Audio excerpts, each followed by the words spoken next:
Vaginal dryness বা নারীর গোপন অঙ্গের ভেতরের অংশে শুষ্কতা, এটা কি স্বাভাবিক?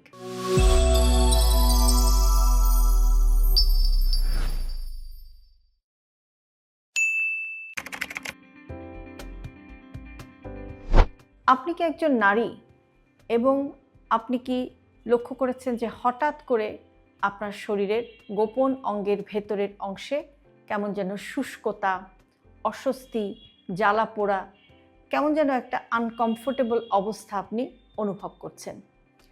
অনেক নারী কিন্তু এগুলো নিয়ে কথা বলতে চান না, একেবারে চুপচাপ থেকে সহ্য করে যান। কিন্তু এটা কি সত্যি স্বাভাবিক না কোনো সমস্যা? শুষ্কতা মানে কি? স্বাভাবিক অবস্থায় নারীর শরীরের গোপন অঙ্গের ভেতরের অংশ নিজে থেকেই কিছুটা আর্দ্র বা ভেজা থাকে, আর এই আর্দ্রতা আরাম দেয় বা নারীর শরীরকে কমফোর্টেবল রাখে এবং সংক্রমণ থেকে রক্ষা করে। এটা এক ধরনের প্রতিরোধ ব্যবস্থাও বলা যেতে পারে। কিন্তু এই আর্দ্রতাটা কমে গেলে যে অস্বস্তি তৈরি হয় সেটাকে আমরা বলে থাকি ভেজাইনাল ড্রাইনেস বা গোপন অঙ্গের শুষ্কতা। কেন এরকম শুষ্কতা হতে পারে? সবচেয়ে সাধারণ একটা কারণ হচ্ছে হরমোনের পরিবর্তন। নারীর শরীরে যে হরমোনগুলো রয়েছে সেই হরমোনগুলোর যখন ভারসাম্যটা একটু এলোমেলো হয়ে যায় তখন কিন্তু এই ধরনের শুষ্কতা হতে পারে।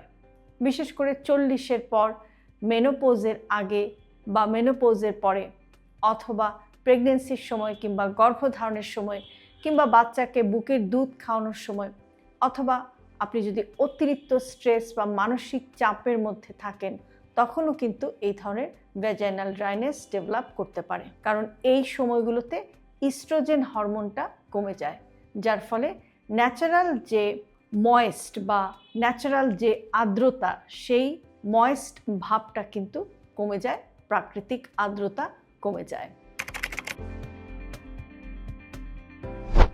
আরও কিছু কারণ আছে। কিছু বিশেষ ধরনের ওষুধ ব্যবহার করলেও অনেক সময় এরকম ভেজাইনাল ড্রাইনেসের সমস্যা হতে পারে, অথবা অতিরিক্ত সাবান বা কেমিক্যালস ব্যবহার করলেও এরকম প্রবলেম হতে পারে, কিংবা গোপন অঙ্গ খুব বারবার যদি ধোয়া হয়, বারবার ধোয়ার অভ্যাসটাও কিন্তু এরকম ড্রাইনেসের কারণ হতে পারে।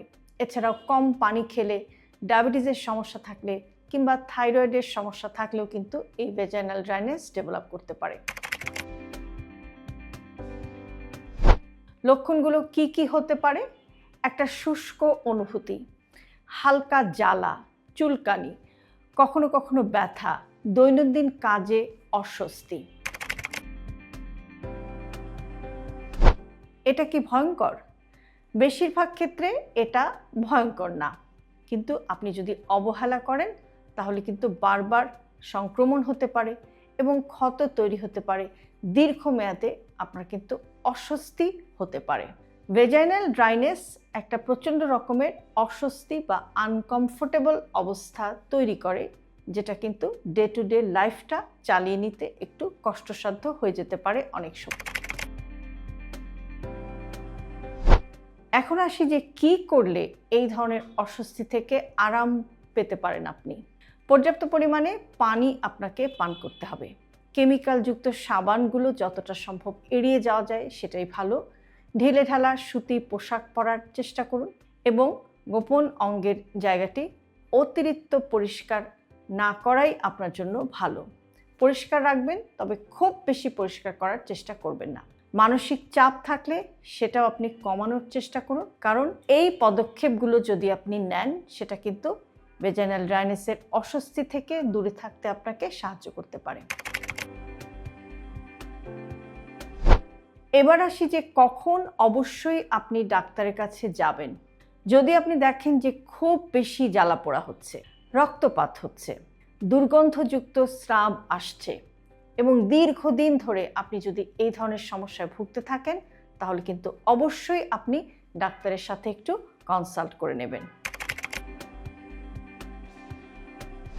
মনে রাখবেন, নারীর গোপন অঙ্গের সমস্যাও কিন্তু শরীরের অন্যান্য অঙ্গের সমস্যার মতোই স্বাভাবিক এবং শরীরের অন্যান্য অঙ্গকে আমরা যে পরিমাণ প্রায়োরিটি দেই বা যতটা গুরুত্ব দেই, এই গোপন অঙ্গের সমস্যাকেও কিন্তু ঠিক ততটাই গুরুত্বের সাথে বিবেচনা করতে হবে। লজ্জা নয়, সচেতনতাই সবচেয়ে জরুরি। এই বিষয়গুলো নিয়ে আমাদের কথা বলা দরকার। আমাদের সমাজে এখনও মেয়েদের এই প্রবলেমগুলো এক একটা সোশ্যাল ট্যাবু হয়ে রয়েছে। আমরা লজ্জায়, ভয়ে নিজেদের সমস্যাগুলোকে আমরা কারোর সাথে শেয়ার করি না, ডাক্তারের কাছেও যাই না। সমস্যা যখন অনেক বেশি হয়ে যায় তখন আমরা ডাক্তারের কাছে যাই। কাজেই এই ধরনের সমস্যা নিয়ে কথা বলতে লজ্জিত হবেন না বা ভয় পাবেন না। আপনার শরীরকে সুরক্ষিত রাখা আপনার দায়িত্ব। হেলদি লাইফস্টাইলকে জটিল ভাববেন না। আমাদের দৈনন্দিন জীবনের ছোট ছোট অভ্যাসের পরিবর্তনই আমাদেরকে নিয়ে যেতে পারে একটি সুস্থ জীবনধারার দিকে। আর সে কারণে আমরা সবসময় বলে থাকি হেলদি লাইফস্টাইল সিম্পলিফাইড। আজকের ভিডিওটি যদি আপনাদের কাছে ইউজফুল মনে হয় তাহলে অবশ্যই প্রিয়জনের সাথে শেয়ার করতে ভুলবেন না। আর এরকম আরও ভিডিও প্রতিদিন পেতে সাবস্ক্রাইব করুন আমাদের ইউটিউব চ্যানেল এবং ফলো করুন আমাদের Facebook page with doctor Shahnaz Chowdhury.